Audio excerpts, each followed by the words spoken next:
Hello students, आप सभी का स्वागत है आपके अपने YouTube channel I L from can I to I can पर। स्टूडेंट्स, आज जो हम टॉपिक डिस्कस करेंगे वो है इलेक्शन कमीशन ऑफ इंडिया यानी कि भारत निर्वाचन आयोग। ये टॉपिक इंडियन पॉलिटी का एक महत्वपूर्ण टॉपिक है और लगभग हर एग्जाम में इससे क्वेश्चंस पूछे जाते हैं। तो वीडियो स्टार्ट करने से पहले अगर आपने अभी तक हमारे चैनल को सब्सक्राइब नहीं किया है तो सब्सक्राइब जरूर करें, जिससे कि आने वाली वीडियोज़ की रेगुलर अपडेट्स आपको मिलती रहे। इसके अलावा आप हमारे टेलीग्राम चैनल को भी ज्वाइन कर सकते हैं, जिसमें आपको डेली करंट अफेयर्स प्रोवाइड किए जाते हैं। टेलीग्राम चैनल का लिंक आपको वीडियो के डिस्क्रिप्शन में मिल जाएगा। तो चलिए स्टार्ट करते हैं आज का हमारा lecture, election commission of India यानी कि भारत निर्वाचन आयोग। सबसे पहले हम बात करेंगे इलेक्शन कमीशन ऑफ इंडिया यानी ईसीआई की structure and role of election commission of India. तो क्या क्या स्ट्रक्चर होता है इलेक्शन कमीशन ऑफ इंडिया का और इसके क्या इंपॉर्टेंट रोल है, इसके बारे में हम सबसे पहले डिस्कस करेंगे। The election commission of India was formed on 25 January 1950। Election commission का गठन यानी भारत निर्वाचन आयोग का गठन 25 जनवरी 1950 को किया गया था। आपको पता होगा कि 26 जनवरी 1950 को हमारा संविधान लागू हुआ था, उससे एक दिन पहले ही इसका गठन किया गया था, यानी कि 25 जनवरी 1950 को भारत निर्वाचन आयोग का गठन किया गया। ये भी एक इम्पॉर्टेंट क्वेश्चन है जो काफ़ी सारे एग्जाम्स में पूछ लिया जाता है। और यहाँ पर मैं आपको ये भी बता देना चाहता हूँ, अभी आपको शायद याद होगा हाल ही में 25 जनवरी का जो डे निकला है, वो 25 जनवरी का जो दिवस है वो हम वर्ष 2011 से किस रूप में मनाते आ रहे हैं? मतदाता दिवस के रूप में। तो मतदाता दिवस 25 जनवरी को मनाए जाने के पीछे लॉजिक भी यही था कि 25 जनवरी 1950 को इलेक्शन कमीशन ऑफ इंडिया का गठन किया गया था। तो इसी वजह से वर्ष 2011 से 25 जनवरी को मतदाता दिवस के रूप में मनाया जाता है। Election commission of India is a constitutional body, यानी कि जो भारत निर्वाचन आयोग है, इलेक्शन कमीशन ऑफ इंडिया, वो एक कॉन्स्टिट्यूशनल बॉडी है। कॉन्स्टिट्यूशनल बॉडी का मतलब एक संवैधानिक संस्था है। संवैधानिक संस्था होने से कुछ ऐसी संस्थाएं भी हैं हमारे आसपास, हम देखते हैं कि जो गैर संवैधानिक होती हैं। लेकिन इलेक्शन कमीशन ऑफ इंडिया की अगर हम बात करें तो एक संवैधानिक संस्था है। मैं आपको यहाँ पर एक डिफरेंस बता देता हूँ कि संवैधानिक संस्था और गैर संवैधानिक संस्थाओं में क्या डिफरेंस होता है। संवैधानिक संस्था उस संस्था को बोला जाता है जो कि भारत के संविधान में मेंशन है, यानी जिसका वर्णन भारत के संविधान में किया गया है, उसको हम संवैधानिक संस्था बोलते हैं। और जिसका वर्णन या जो मेंशन भारत के संविधान में नहीं है, उसको हम नॉन कॉन्स्टिट्यूशनल बॉडी यानी गैर संवैधानिक संस्था बोलते हैं। तो यहाँ हम बात करें इलेक्शन कमीशन ऑफ इंडिया की, तो election commission of India Bharat के संविधान में वर्णित है और ये कॉन्स्टिट्यूशनल बॉडी है। जब ये कॉन्स्टिट्यूशन बॉडी है तो भारत के संविधान में कहीं ना कहीं इसको मेंशन किया गया होगा, तो वही चीज़ हम डिस्कस कर रहे हैं। तो it is mentioned under part 15 from article 324 to 329 of Indian constitution. One of the most important of this topic. यहाँ से एक बहुत इंपॉर्टेंट क्वेश्चन बनता है कि भारत निर्वाचन आयोग यानी ECI, election commission of India का वर्णन भारत के संविधान में कहाँ पर किया गया है। तो याद रखिएगा कि पार्ट 15 में, कौन से भाग में? भाग 15 में इसका वर्णन किया गया है। कौन से आर्टिकल से लेके कौन से आर्टिकल तक? आर्टिकल 324 से आर्टिकल 329 तक इसका वर्णन किया गया है। तो ये आर्टिकल्स आप याद रखिएगा और भाग भी याद रखिएगा कि भाग 15 के अंतर्गत आर्टिकल 324 से लेके आर्टिकल 329 तक भारत निर्वाचन आयोग का वर्णन किया गया है। इसके बाद एक और इम्पॉर्टेंट चीज़ यहाँ पर बनती है कि article 324 emphasize the requirement of ECI. वो कौन सा पर्टिकुलर आर्टिकल है जो भारत निर्वाचन आयोग की आवश्यकता पर प्रकाश डालता है या भारत निर्वाचन आयोग की आवश्यकता के बारे में बताता है? तो याद रखिएगा ये आर्टिकल है आर्टिकल 324। तो आर्टिकल 324 इसलिए भी महत्वपूर्ण हो जाता है क्योंकि इसी में भारत में एक स्वतंत्र निर्वाचन आयोग की जरूरत की आवश्यकता बताई गई है। तो article 324 emphasize the requirement of ECI. ये भी एक इंपॉर्टेंट क्वेश्चन यहाँ से फ्रेम होता है। ECI is an autonomous constitutional body, यानी इलेक्शन कमीशन ऑफ इंडिया जो है वो एक ऑटोनोमस कॉन्स्टिट्यूशनल बॉडी। ऑटोनोमस का मतलब एक स्वतंत्र संवैधानिक संस्था है। अब ये स्वतंत्र संवैधानिक संस्था से हमारा मतलब क्या है कि ये जो ऑटोनोमस बॉडीज़ होती हैं या ऑटोनोमस कॉन्स्टिट्यूशनल बॉडी की अगर हम यहाँ पर बात कर रहे हैं, तो ये किसी से भी इन्फ्लुएंस नहीं होती। इन्फ्लुएंस का मतलब आप इसको ऐसे समझ सकते हैं, it is not depends on the executives. यानी जो भारत निर्वाचन आयोग है ये एग्जीक्यूटिव्स पर डिपेंड नहीं करता। एग्जीक्यूटिव्स में आपके क्या क्या आ सकते हैं? एग्जीक्यूटिव में आपके president, prime ministers, ministers, cabinet ministers, तो इन सब से क्या होते हैं? इंडिपेंडेंट होते हैं, यानी ये उनके अंडर में नहीं आते, तो ये उनके लिए जवाबदेही नहीं रखते हैं, या आप कह सकते हैं कि ये उनको रिस्पॉन्ड नहीं करते हैं। ठीक है, तो इसीलिए इसको ऑटोनोमस कॉन्स्टिट्यूशनल बॉडी कहा जाता है, एक स्वतंत्र संवैधानिक संस्था कहा जाता है भारत निर्वाचन आयोग को, क्योंककि ये एग्जीक्यूटिव्स पर डिपेंड नहीं करते। एग्जीक्यूटिव्स पर डिपेंड ना करने से मतलब है कि ना तो ये रिस्पॉन्सिबल होते हैं, ये जवाबदेही रखते हैं किसके प्रति, प्राइम मिनिस्टर के प्रति, ना ही कैबिनेट मिनिस्टर्स के प्रति, ना ही मिनिस्टर्स के प्रति, ना ही प्रेसिडेंट के प्रति। तो ये एक स्वतंत्र संस्था, स्वतंत्र संवैधानिक संस्था मानी जाती है भारत निर्वाचन आयोग। इसके बाद आपको एक बात और याद रखनी है कि till 1988 ECI was a single member body, यानी 1988 से पहले क्या था कि जो ईसीआई था यानी भारत निर्वाचन आयोग था, ये एक सिंगल मेंबर बॉडी था। सिंगल मेंबर बॉडी का मतलब इसमें एक ही सदस्य होता था, वही अध्यक्ष भी होता था, आप कह सकते हैं कि वही चेयरमैन भी होता था ईसीआई का, ठीक है। लेकिन 1988 के बाद से इसमें परिवर्तन किया गया। तो आज की डेट में अगर हम बात करें तो at present it is multi member body, ठीक है। तो आज की डेट में ये सिंगल बॉडी संस्था नहीं है, ये मल्टी मेंबर बॉडी है।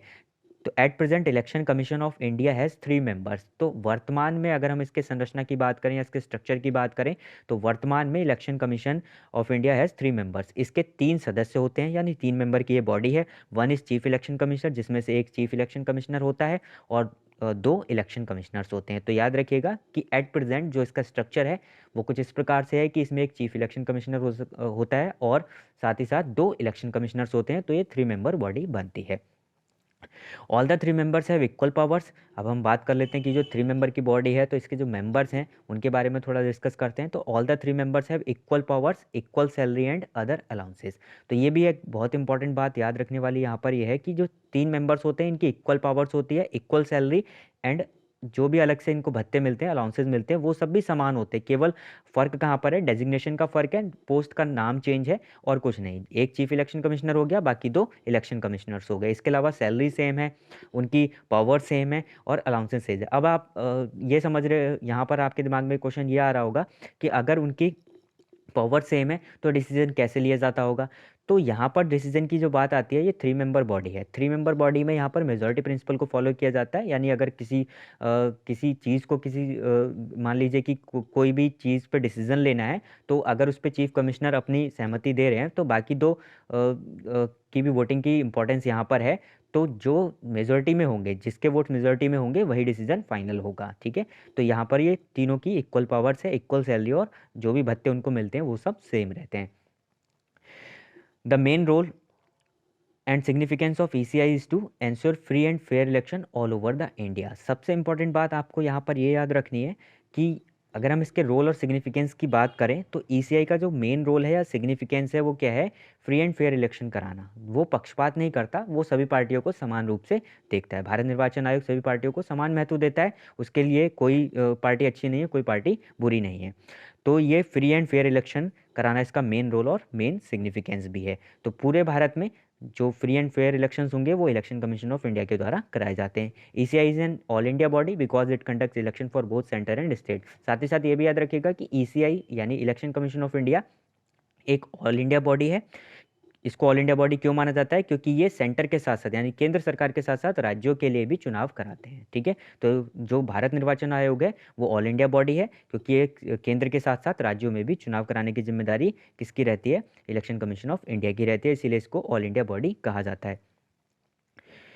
इसके साथ आपको ये भी याद रखना है, ECI is being an all India body it conducts the election of Lok Sabha, Rajya Sabha, president and vice president for central government. अगर हम केंद्र सरकार के इलेक्शन की बात करें या कौन कौन से केंद्र के लिए कौन कौन से चुनाव कराते हैं, तो ईसीआई केंद्र के लिए लोकसभा का चुनाव कराता है, राज्यसभा का चुनाव कराता है, प्रेसिडेंट का चुनाव भी ईसीआई के द्वारा कराया जाता है और वाइस प्रेसिडेंट का चुनाव भी ईसीआई के द्वारा कराया जाता है। यहाँ ये बात आपको बहुत अच्छे से समझनी है कि कौन कौन से चुनाव ईसीआई के द्वारा कराए जाते हैं भारत में। तो लोकसभा का चुनाव हो गया, राज्यसभा का चुनाव हो गया, प्रेसिडेंट का चुनाव जो भारत में राष्ट्रपति का चुनाव किया जाता है वो भी ईसीआई के द्वारा करवाया जाता है, और वाइस प्रेसिडेंट का चुनाव भी ईसीआई के द्वारा ऑर्गेनाइज कराया जाता है। तो याद रखिएगा, सेंट्रल गवर्नमेंट के तौर पर अगर हम देखें कि सेंटर के लिए ये कौन कौन से इलेक्शन को ऑर्गेनाइज करता है, तो ईसीआई सेंट्रल के लिए लोकसभा, राज्यसभा, प्रेसिडेंट और वाइस प्रेसिडेंट के इलेक्शंस को ऑर्गेनाइज एंड कंडक्ट कराता है।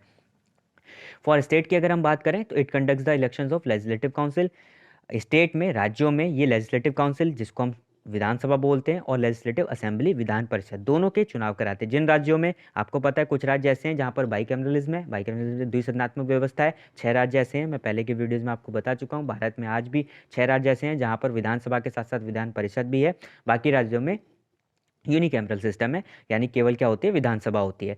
तो जहाँ पर दोनों हैं, विधानसभा और विधान परिषद, तो दोनों के चुनाव ईसीआई के द्वारा कराए जाएंगे, और जहाँ पर खाली विधानसभा है तो वहाँ पर विधानसभा के चुनाव भी इलेक्शन कमीशन ऑफ इंडिया के द्वारा कंडक्ट और ऑर्गेनाइज कराए जाते हैं। ठीक है, तो स्टेट्स के लिए विधानसभा और विधान परिषद दोनों के चुनाव इलेक्शन कमीशन ऑफ इंडिया के द्वारा ही कराए जाते हैं। जिन स्टेट्स में विधान परिषद होगी वहाँ पर विधान परिषद और विधानसभा दोनों के चुनाव ईसीआई कराएगा, और जहाँ पर खाली विधानसभा होगी वहाँ पर विधानसभा के चुनाव ईसीआई के द्वारा कराए जाते हैं। Panchayat and municipalities elections are conducted by state election commission. एक और ध्यान देने वाली बात यहाँ पर यह आ जाती है कि पंचायत चुनाव, आप देखते होंगे पंचायत चुनाव और म्यूनसिपैलिटीज के जो इलेक्शंस होते हैं, यानी नगर निकाय के जो चुनाव होते हैं, तो पंचायत चुनाव और नगर निकाय के चुनाव are conducted by state election commission. ये ईसीआई के द्वारा नहीं कराए जाते, ये राज्य निर्वाचन आयोग के द्वारा कराए जाते हैं। यहाँ पर सबसे इंपॉर्टेंट बात ध्यान देने वाली यही है, इस पॉइंट को आपको बहुत अच्छे से समझना है कि पंचायत चुनाव हो या नगर निकाय का चुनाव हो, या दोनों चुनाव, पंचायत और नगर निकाय के जो चुनाव ऑर्गेनाइज या कंडक्ट कराए जाते हैं, ये स्टेट इलेक्शन कमीशन के द्वारा कराए जाते हैं, ये इलेक्शन कमीशन ऑफ इंडिया के द्वारा नहीं कराए जाते। और every state has separate election commission. तो हर राज्य का अपना क्या होता है, एक राज्य चुनाव आयोग होता है, वो पंचायत के इलेक्शंस और नगर निकाय के इलेक्शंस को करवाता है। वहाँ पर ईसीआई का कोई भी रोल नहीं है, ये एक इम्पॉर्टेंट बात है, आपको ध्यान रखनी है। तो ये पंचायत के चुनाव और म्यूनसिपैलिटीज़ के चुनाव यानी नगर निकाय के चुनाव राज्य निर्वाचन आयोग के द्वारा कंडक्ट कराए जाते हैं। यहाँ पर एक बात मैं आपको एडिशनल नॉलेज के लिए बता देता हूँ कि जो पंचायती सिस्टम है, भारत में जो पंचायती सिस्टम लागू किया गया वो स्टार्टिंग में नहीं था। पंचायती सिस्टम और जो म्यूनसिपैलिटी सिस्टम आया या इनके चुनाव की जो बात की गई वो 1992 में आई, और किन एक्ट के थ्रू आई ये आपको एडिशनल नॉलेज के तौर पर याद रखना है। तो पंचायत सिस्टम भारत में 73rd अमेंडमेंट एक्ट के तहत आया। तो 73rd कॉन्स्टिट्यूशनल अमेंडमेंट एक्ट, जिसको सीएए बोलते हैं, तो इसके तहत आपका क्या आया, पंचायती सिस्टम आया। तो पंचायती सिस्टम किसके थ्रू आ रहा है, 73rd अमेंडमेंट एक्ट, यानी 73वां संविधान संशोधन किससे संबंधित है, पंचायती सिस्टम से संबंधित है। पंचायतों की संरचना, उनका चुनाव, ये सारा वर्णन इसके द्वारा किया गया। तो 73वां संविधान संशोधन पंचायती सिस्टम से संबंधित है, ये बहुत ही इंपॉर्टेंट क्वेश्चन है, याद रखिएगा। और ये 1992 में आया था, ये भी आपको याद रखना है। इसके साथ साथ जो म्यूनसिपैलिटीज से रिलेटेड है, तो याद रखिएगा म्यूनसिपैलिटीज से रिलेटेड यानी नगर निकाय से संबंधित जो संशोधन आया था कि नगर निकाय की जो गठन किया जाएगा या उनकी संरचना कैसी होगी, ये 74th कॉन्स्टिट्यूशनल अमेंडमेंट एक्ट यानी सीएए, संविधान संशोधन अधिनियम बोला जाता है, इसके तहत आया, और ये भी 1992 में पारित हुआ था। तो ये दो क्वेश्चन एडिशनल बन जाते हैं जब यहाँ पर पंचायत और म्यूनसिपैलिटीज़ का जिक्र आया। तो मैं आपको एडिशनल ये भी बता देता हूँ कि 73वां संविधान संशोधन पंचायती सिस्टम से रिलेटेड है, और जो म्यूनसिपैलिटीज से रिलेटेड है वो आपका 74वां संविधान संशोधन है, और ये दोनों संशोधन कब आए थे, 1992 में। तो ये एडिशनल पॉइंट आपको याद रखना है, ये काफ़ी इंपॉर्टेंट पॉइंट है, और ये दोनों क्वेश्चंस काफ़ी सारे एग्जाम्स में पूछे भी जा चुके हैं। इंडियन पॉलिटी के अंदर जहाँ कहीं भी ये क्वेश्चंस बनते हैं तो ये बहुत ही इंपॉर्टेंट क्वेश्चन फ्रेम किए जाते हैं कि पंचायती सिस्टम का संबंध किस आर्टिकल से है और म्यूनसिपैलिटीज़ का किससे है। तो कौन सा संविधान संशोधन, 73वां संविधान संशोधन आपका पंचायत सिस्टम से रिलेटेड है, और म्यूनसिपैलिटीज यानी नगर निकाय से जो संविधान संशोधन रिलेटेड है वो 74वां संविधान संशोधन है, और दोनों संविधान संशोधन 1992 में आए थे। इसके बाद आपको याद रखना है कि बात कर लेते हैं हम qualification and appointment of election commissioners. तो जो इलेक्शन कमिश्नर्स होते हैं, आपको पता है आज की डेट में ये 3 मेंबर बॉडी है, तो 3 इलेक्शन कमिश्नर है, जिनमें से एक चीफ इलेक्शन कमिश्नर हो गया और 2 बाकी इलेक्शन कमिश्नर्स हो गए। तो इनकी क्वालिफिकेशंस क्या हैं और कैसे इनका अपॉइंटमेंट किया जाता है। तो there is no particular qualifications for all the 3 members. सबसे इंपॉर्टेंट बात, इनके लिए संविधान में कोई भी पर्टिकुलर क्वालिफिकेशन मेंशन नहीं की गई है, यानी आप कह सकते हैं कि कोई भी पर्टिकुलर क्वालिफिकेशन वैलिड नहीं है या रिक्वायर्ड नहीं होती है, किसके लिए, इलेक्शन कमिश्नर्स के लिए। The president of India has the right to appoint election commissioner. Bharat के राष्ट्रपति को ये अधिकार है कि वो चुनाव भारत निर्वाचन आयोग के चुनाव अधिकारी के रूप में या चुनाव अधिकारी के रूप में उनकी नियुक्ति करें। तो president of India has the right to appoint election commissioner. There is no particular qualification for all 3 members of election commission of India, ये बात आप याद रखिएगा। The regional election commissioners are appointed. जब बात करते हैं रीजनल इलेक्शन कमिश्नर्स का भी गठन किया जाता है, तो अगर रीजनल इलेक्शन कमिश्नर को अपॉइंट किया जा रहा है तो उनका अपॉइंटमेंट भी प्रेसिडेंट के द्वारा किया जाता है, लेकिन उसमें जो चीफ इलेक्शन कमिश्नर होता है उनकी सहमति जरूरी है। तो the regional election commissioners are appointed by the president of India on the advice of chief election commissioner. तो चीफ इलेक्शन कमिश्नर की संस्तुति पर या उनकी सलाह पर भारत के राष्ट्रपति के द्वारा ही रीजनल इलेक्शन कमिश्नर्स की नियुक्ति की जाती है। ये पॉइंट भी आप याद रखिएगा। अब बात कर लेते हैं salary and tenure of election commissioner की। इनकी सैलरी क्या होती है और इनका कार्यकाल कितना होता है। तो the salaries and allowances of election commissioners are same. तीनों इलेक्शन कमिश्नर की सैलरी सेम है, मैंने आपको पहले भी बताया था। और ये किसके इक्विवेलेंट है, सेम एज द जजेस of supreme court of India. तो जो सुप्रीम कोर्ट के जितने भी जज हैं, आपको मैं पहले के लेक्चर्स में बता चुका हूँ, एट प्रेजेंट 32 जज सुप्रीम कोर्ट में कार्यरत कर रहे हैं, including chief justice of India. तो जो सुप्रीम कोर्ट के जज की सैलरी होती है वही सैलरी स्ट्रक्चर सेम, और जो भत्ते सुप्रीम कोर्ट के जज को दिए जाते हैं वही सारे भत्ते इलेक्शन कमिश्नर्स के भी हैं। तो इनकी सैलरीज और अलाउंसेज सब के सब सुप्रीम कोर्ट के जजेस के इक्विवेलेंट होते हैं। अब बात कर लेते हैं टेन्योर की। टेन्योर क्या है, कार्यकाल क्या है। तो by a parliament act the tenure of election commissioners is 6 years. यहाँ पे हम बात कर लेते हैं कि जो टेन्योर है यानी कार्यकाल है वो कितना है इलेक्शन कमिश्नर्स का, वो 6 साल है, या until the age of 65 years whichever is earlier. उनका अधिकतम नियुक्ति उनकी क्या हो सकती है, 6 वर्ष के लिए हो सकती है, या फिर अधिकतम आयु अगर वो प्राप्त कर लेते हैं 65 साल की, तो जो भी पहले हो जाए। मान लीजिए कि किसी की नियुक्ति अगर 61 ईयर्स की एज में हो रही है, तो वो 65 की एज में जब होंगे तो भले ही उनको 6 साल पूरे नहीं हो, 4 साल की सर्विस ही उन्होंने की हो, लेकिन उनको वहाँ से क्या करना पड़ेगा, अपने पद को छोड़ना पड़ेगा। तो या तो 6 साल हो जाए या फिर 65 ईयर्स की एज को अचीव कर ले, जो भी पहले हो जाए वो इनका कार्यकाल माना जाता है।